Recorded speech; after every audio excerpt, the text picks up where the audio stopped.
सबसे इम्पोर्टेंट बात यह है कि हमने फ्लेक्स इंजन के बारे में एडवाइजरी इशू की है और टोयोटा, हुंडई और सुजुकी, इन तीन कंपनियों ने, क्योंकि ट्रांसपोर्ट मंत्री मैं हूँ, ये मेरे अंडर ही आता है, तो उन्होंने मुझे एश्योर किया है कि हम 6 महीने के अंदर फ्लेक्स इंजन लाएंगे। अभी 3-4 दिन पहले मेरे घर पर टोयोटा के चेयरमैन भी आए थे, जापान से भी आए थे और इंडिया की भी चेयरमैन आए थे।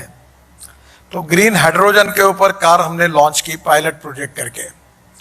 तब उन्होंने मुझे बताया है कि उनकी जो कार है वो फ्लेक्स है, यानी आइदर 100% पेट्रोल और 100% इथेनॉल। और उसमें एक उनका कैमरी का एक मॉडल था जो 40% कार चलते चलते इलेक्ट्रिसिटी तैयार करती थी। तो आने वाली टोयोटा की कारें ऐसी होगी जो फ्लेक्स इंजन पर होगी, जो हाइब्रिड इलेक्ट्रिसिटी पे होगी। तो 40% इलेक्ट्रिसिटी जनरेट होगी और 100% इथेनॉल यूज करके वो कार 60% चलेगी। तो उसका इकोनॉमिक्स आप समझ लीजिए कि पेट्रोल की तुलना में कितना एडवांटेजेस है। और इसलिए अब इथेनॉल के तरफ बढ़ने के लिए मैं आप सबसे अनुरोध करूंगा कि भारत सरकार ने ये भी निर्णय किया है कि अब इथेनॉल के पंप, बायोफ्यूल की जो फ्यूल्स है, उसके लिए आउटलेट खोलने के लिए अनुमति देने का निर्णय किया है। पूना में प्रधानमंत्री जी ने स्वयं 3 पंप का उद्घाटन भी किया है, पर अभी तक उसमें इथेनॉल भरने के लिए कोई आए नहीं।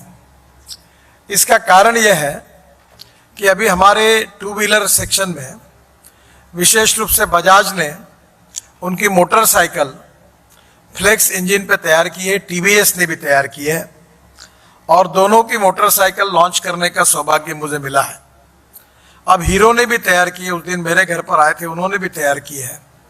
तो स्कूटर्स जो है, स्कूटर और मोटरसाइकिल, ये फ्लेक्स इंजन पर अवेलेबल है। ऑटो रिक्शा भी देने के लिए वो तैयार है। वही बात आती है कि वो बोलते हैं पहले पंप चाहिए, पंप वाले बोलते हैं पहले गाड़ी चाहिए।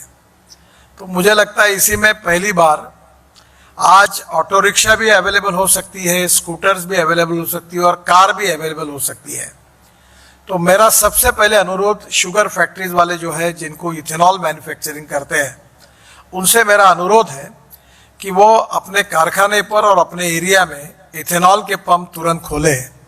और इथेनॉल के पंप खोलने के बाद अगर वो स्कूटर, ऑटो रिक्शा और कार 100% इथेनॉल पर चालू होगी तो इथेनॉल का कंजम्पशन आप ही कर सकेंगे। तो एक बहुत बड़े प्रमाण में इथेनॉल पेट्रोल के अल्टरनेटिव के रूप में सेल होगा और जिसके कारण आपको काफ़ी फायदा भी होगा, पोल्यूशन भी कम होगा, हमारा इंपोर्ट भी कम होगा और गांव के लोगों को रोजगार भी निर्माण होगा। और इसलिए मेरा अनुरोध है कि शुगर फैक्ट्रीज इथेनॉल का पंप अभी शुरू करने के लिए इंटरेस्ट ले। इसके बारे में अगर कोई अड़चन आती है तो ज़रूर मुझे मिलिए, क्योंकि इसके बारे में मैं ऑलरेडी पेट्रोलियम मंत्री जी के साथ लगातार चर्चा में हूँ और इसलिए ये शुरू करने से ऑटोमोबाइल मैन्युफैक्चरर तुरंत अपने प्रोडक्ट को लॉन्च करेंगे। और एक इम्पॉर्टेंट बात है कि इथेनॉल के प्रोडक्शन के बारे में अलग अलग प्रकार की स्कीम्स है, पर जहाँ तक मेरा अनुमान ये है कि आने वाले 5 साल में जब फ्लेक्स इंजन तैयार होंगे और इथेनॉल की टोटल रिक्वायरमेंट 4000 करोड़ लीटर होगी और जब हम लोग सब ताकत लगा के केवल 465 करोड़ लीटर पर है, तो आने वाले समय में इथेनॉल लेंगे नहीं लेंगे, इस प्रकार की चर्चाएं काफ़ी बार होती है। यह प्रस्तुत है, आप में जितना दम होगा आप तैयार करिए। मुझे नहीं लगता कि इथेनॉल के लिए कोई मार्केट के लिए प्रॉब्लम होगा, इतना इथेनॉल का मार्केट अवेलेबल है। तो एक प्रकार से काफी बड़े प्रमाण पर सरकार लगातार ये कोशिश कर रही है कि इथेनॉल के अलग और कैसे उपयोग हो सकते हैं। ब्राजील ने तो इथेनॉल से बायोप्लास्टिक भी बनाया और वो बायोप्लास्टिक बायोडिग्रेडेबल है।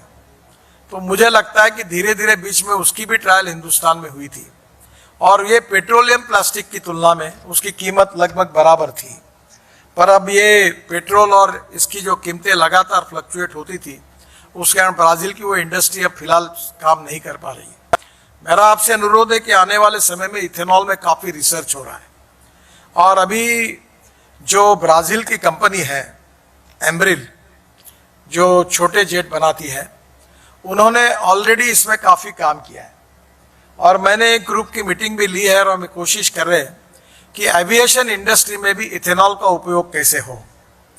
और इसलिए स्वाभाविक रूप से बीच में स्पाइस जेट का एक प्लेन देहरादून से हमने दिल्ली लाया था और उस समय ये जो प्लेन था इसमें 50% बायोफ्यूल यूज हुई थी।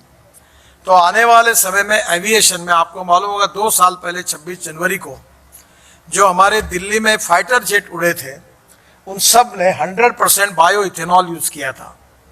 और चीफ एयरफोर्स के जो चीफ है उनसे साथ और डिफेंस फोर्सेस के साथ भी लगातार मेरा कम्युनिकेशन हो रहा है और जल्दी ही एविएशन में एयरफोर्स में इथेनॉल का बड़ा खप बढ़ाने के बारे में हम लोग गंभीरता से सोच रहे हैं। मुझे लगता है कि 4 लाख टेलीकॉम मोबाइल टावर्स जो है इन टावर्स के लिए अगर हम इथेनॉल यूज करेंगे तो और ज़्यादा इसकी खपत बढ़ेगी। तो इसलिए बहुत से लोगों के मन में ये थोड़ा बहुत डाउट है जो बार बार इसका जिक्र करते उसकी चर्चा करना बंद कर दो कि इथेनॉल कौन लेगा, ज़्यादा होगा तो क्या होगा। मुझे ये जो चर्चा है ये निरर्थक है। मैं जब इलेक्ट्रिक व्हीकल की बात करता था तब लोग यही बोलते थे चार्जिंग स्टेशन नहीं है। अब इलेक्ट्रिक इतने बड़े प्रमाण पर आई है कि मैंने अभी ये डिक्लेयर किया है कि आने वाले साल 1.5 साल के अंदर पेट्रोलियम कार की कीमत जो है उसी कार में इलेक्ट्रिक कार मिलेगी। ये मैंने विश्वास के साथ बताया और अब लगभग वो स्थिति आई है। 136% राइज है इलेक्ट्रिक व्हीकल में और अभी मेरा अंदाज बस में 1200% है। अभी 500 हमारे यहाँ नागपुर में 200, मुंबई में 500 बसेस, पुणे में बसेस आ रही है। अब सब जगह इलेक्ट्रिक बसेस आ रही है, लग्जरी बसेस आ रही है और इसलिए आने वाले समय में हमें किसी भी प्रकार से इंपोर्ट को कम करना होगा। और एक बात ये भी मन में आती है कि इलेक्ट्रिक आएगी तो इथेनॉल का क्या होगा। आप चिंता मत करिए, हिंदुस्तान का 2 बातों में रिकॉर्ड है, एक पॉपुलेशन बढ़ाने में और दूसरा व्हीकल नंबर बढ़ाने में।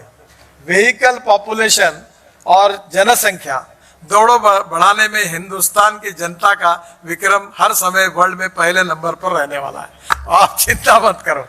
और इसलिए इथेनॉल कितना भी तैयार होगा तो भी पेट्रोल व्हीकल रहने वाले, डीजल व्हीकल रहने वाले, ये सब चलने वाला है। अभी ARI ने और एक रिपोर्ट भेजी है कि डीजल में भी 15% इथेनॉल डालना, ये भी अभी इसकी भी ट्रायल शुरू है। Ethanol, methanol, biodiesel, bio CNG, bio LNG, electric, green hydrogen, ये हमारी फ्यूचर है।